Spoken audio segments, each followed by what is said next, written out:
All right, this is a short little video to review the role of the government in a market economy. It has a limited role, but a very, very important one. Number one has four roles. Number one, it provides the legal structure. For example, it provides the legal status of a business. You can go and register articles of incorporation and create a corporation. An immortal entity that can own things and do stuff. It's not real; it's imagined, but its power is real, and the government it sets up the system for doing that. We've already talked about property rights. The government sets up the system whereby you record the deeds to show you own real estate. Also, the government provides and maintains property right protection for intellectual property, patents, copyrights, trademarks. It provides a set of laws governing contracts. If I hire you to come put a roof on my house and you do it, then I don't pay you, I have violated that contract law and you can take me to court and compel me to pay. It provides the courts as well. It provides a medium of exchange, currency. Trade in a market economy wouldn't be very effective without a neutral medium of exchange. And finally, it guarantees product quality. You can't sell fake products that are so common in China. You can't fill a toothpaste tube with mud and sell it as toothpaste. That's illegal. All of these things are essential to maintaining the legal structure that allows the market economy to function. Secondly, it maintains competition. We've talked about this. Competition is essential to innovation and to choice, and sometimes monopolists use their power to oppress, and the government steps in and engages in antitrust activity to compel monopolies not to do that. It's important. Third, it redistributes income. That sounds very socialist. I suppose in some ways it is, but some redistribution must occur so the economy doesn't grind to a halt, and the government is essential in doing that. And one way it does is through transfer payments. That simply means transferring money from one person to another. I take a young person's taxes and use those taxes to pay a Social Security pension to an old person. Also things like food stamps and other benefits for the poor.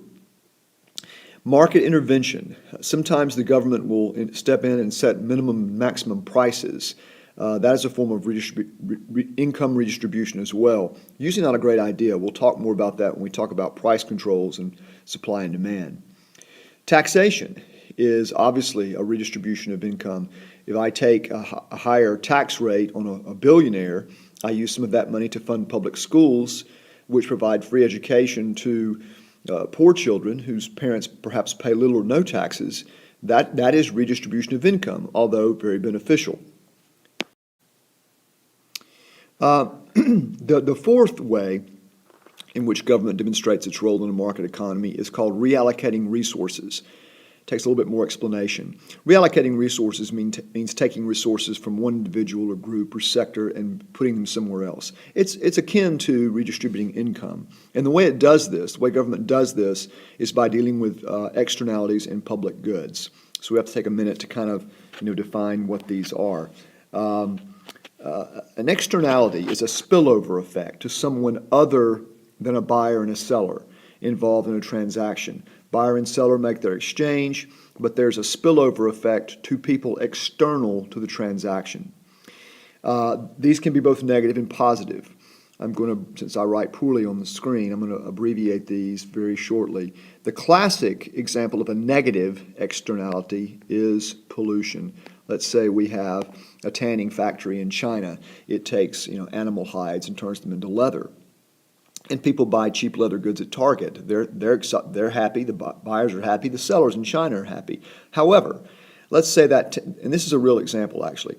Let's say that tanning factory dumps waste into the river that it is next to, and that river that waste pollutes the river downstream and kills the fish, and therefore destroys the livelihood of 10,000 fishermen who for generations have made their living with the fish. Well, they weren't a part of the leather transaction. They were external to it, but they're hurt by it.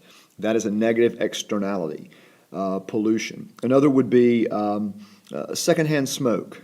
Buyer and seller of tobacco are happy, but someone external to that transaction gets cancer because of secondhand smoke. That's a classic negative. What do we do? How does government reallocate resources and address this problem? Simple. It taxes negative externalities quite heavily.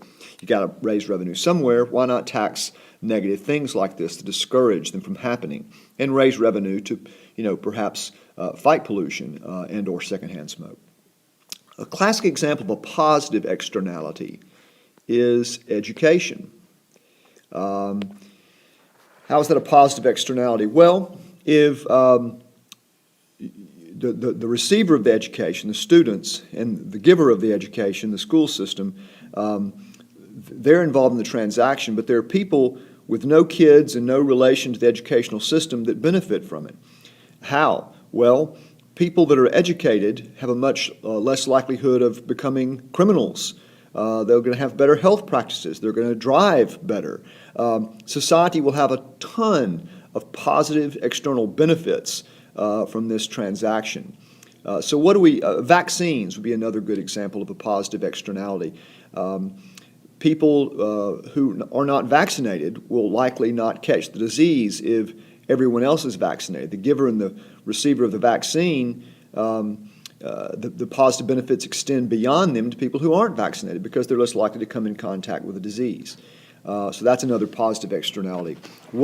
How does government reallocate resources in regard to a positive externality? Simple. It funds them or subsidizes them. Fund. It pays for them because the benefits are so great.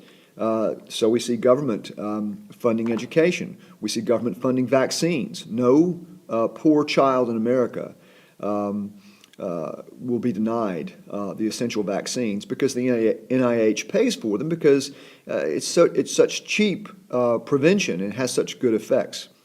Externalities. The second thing I want to talk about is public goods and services. By providing or not providing these, the government somewhat reallocates resources. And whether or not a good is a public good that should be provided by the government depends on two things, which I'm going to abbreviate very shortly. One is excludability. If something is not excludable, it should likely be a public good. Let me give an example. Streetlights. Let's say you enjoy streetlights. You have a house on a street with streetlights, but you don't pay your taxes. You're what's known as a free rider. Can we exclude the light from you, but not your tax-paying neighbors? No. And so therefore, what private company would go into the business of providing that if they can't exclude the free riders? They wouldn't make a profit. The government, therefore, needs to provide that good. The other thing that determines perhaps whether something is a public good or service is shared consumption. Shared consumption. Now, I'll stick with the same example because it fits this as well. Streetlights. If something is shared consumption, then the government generally provides as a public good. Your enjoyment of the light, the street light, doesn't mean that your next door neighbor gets to enjoy less. It's shared consumption. One person's enjoyment doesn't diminish the amount of the service enjoyed by others. And therefore, that's the other thing that advocates for making it a public good. If it's a finite, tangible good, like food, well then you can that's excludable. You can exclude the non-payers from getting the food, and one person's enjoyment of the food means there's that much less food for someone else. So food is generally provided by private industry, whereas streetlights are public goods. Externalities and public goods. This is how the government, dealing with these is how the government reallocates resources.